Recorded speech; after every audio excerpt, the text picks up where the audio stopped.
할렐루야. 오늘도 우리에게 귀한 생명 주시고 또 복된 하루의 시작을 허락하신 살아계신 주님께 귀한 영광과 감사 올려드립니다. 계속되는 사순절 아침 말씀 묵상 이어가도록 하겠습니다. 오늘은 23번째 날 월요일 아침입니다.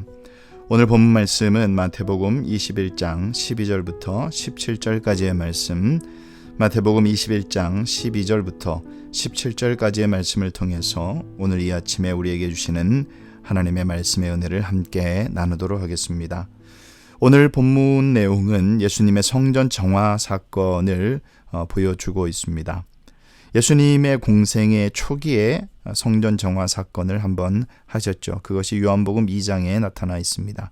그리고 사역의 마지막 막바지에 다시 한번 성전을 정화하시는 사건이 나오는데 그것이 바로 오늘 본문입니다. 예루살렘에 입성하신 다음 날 가장 먼저 성전을 깨끗하게 하신 것이죠. 이 사건이 의미하는 것이 무엇인지를 오늘 본문 말씀을 통해서 한번 살펴보기를 원합니다. 예수님께서 성전에 들어가셔서 가장 먼저 하신 것이 바로 성전을 정화하시는 것이었다 그랬습니다. 성전 안에 들어가셔서 매매하는 사람들을 다 내쫓으시고 환전인의 상과 그리고 비둘기 파는 자의 의자를 예수님께서 던지셨습니다. 유대인들은 유월절 제사 때 흠없는 제물이 필요했죠. 그래서 유대교 대제사장인 가야바는 매매 장소를 만들었던 것입니다. 그것도 성전 안에 이방인의 뜰에 만들었습니다. 이곳에서 제물을 팔고 돈을 세겔로 환전하게 만들었죠. 이는 엄연히 돈을 벌기 위한 것이었습니다. 그래서 예수님은 기도하는 집, 성전을 강도의 소굴로 만들었다며 의분을 내셨던 것입니다.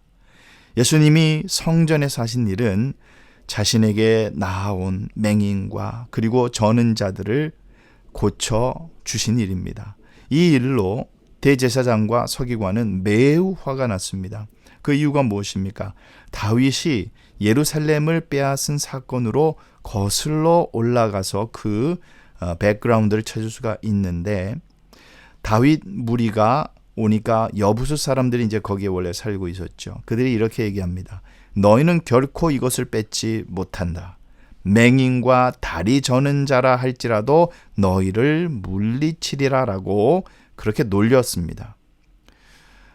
그에 대해서 다윗은 수로를 찾아내었죠. 그래서 수로를 따라 올라가서 마침내 예루살렘을 점령을 했습니다. 이때 다윗이 조치한 것이 맹인과 다리 저는 사람이 성전에 못 들어오도록 그렇게 명령을 내려버렸습니다.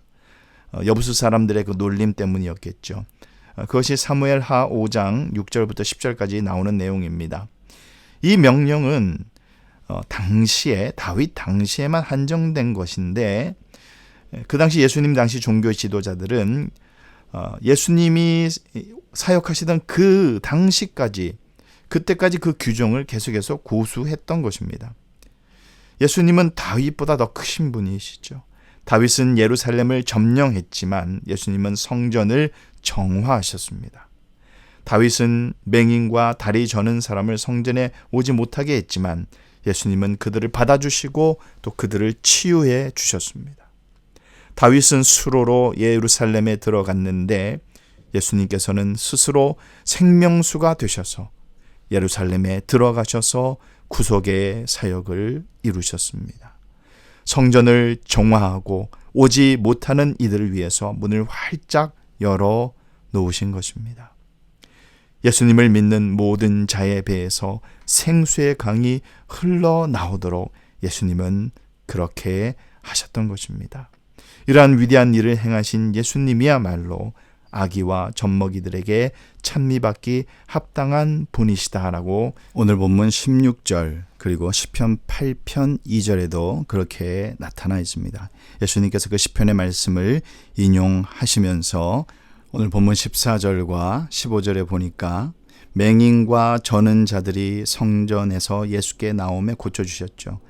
그러자 15절에 대제사장들과 서기관들이 예수께서 하시는 이 이상한 일과 또 성전에서 소리를 지르며 호산나 다윗의 자손이여 하는 어린아이들을 보고 그들이 노했다고 그랬습니다. 그러한 그들을 향해서 예수님은 시편을 인용하시면서 그들을 나무라고 계시는 것입니다.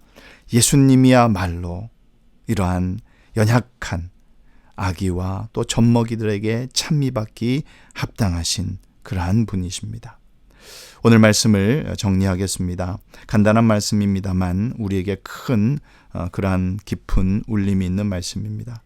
성전을 깨끗하게 하신 예수님이 성전의 주인이십니다. 믿음으로 구원 얻은 모든 백성은 성전으로 그렇게 또 불리움을 받았습니다. 이 성전의 주인은 역시 예수님이십니다. 그러니 우리 인생의 주인은 이제 내가 아니라 예수님이 되셨고 성전을 깨끗하게 하신 성전의 주인을 따라 우리는 살아야 합니다. 그래서 우리의 옛 성품에서 다 벗어나 정결한 성전이 되기 위하여 날마다 주님을 의지해야 할 줄로 믿습니다. 우리가 사순절을 지나면서 주님께 가까이 나간다는 것이 무슨 의미이겠습니까? 성전을 깨끗하게 하신 그 주님을 따라 주님께서 우리의 인생의 주인이 되어 주셔서 우리는 주님을 의지하며 그러면 주님께서 우리가 주님께 나아가기만 한다면 도움을 구하기만 한다면 우리 주님은 우리를 정결케 하셔서 이 세상의 어두움을 비추는 거룩한 성전으로 새롭게 빚어주시고 그리고 만들어 주실 줄로 믿습니다. 오늘 하루도 우리 주님과 함께 우리 주님의 거룩한 오른손 붙잡고 우리를 정결케 하시는 그 말씀에 순종하며 믿음으로 나아가는 그러한 주님의 성전으로 살아가시는 저와 여러분 되시기를 예수님의 이름으로 축원합니다.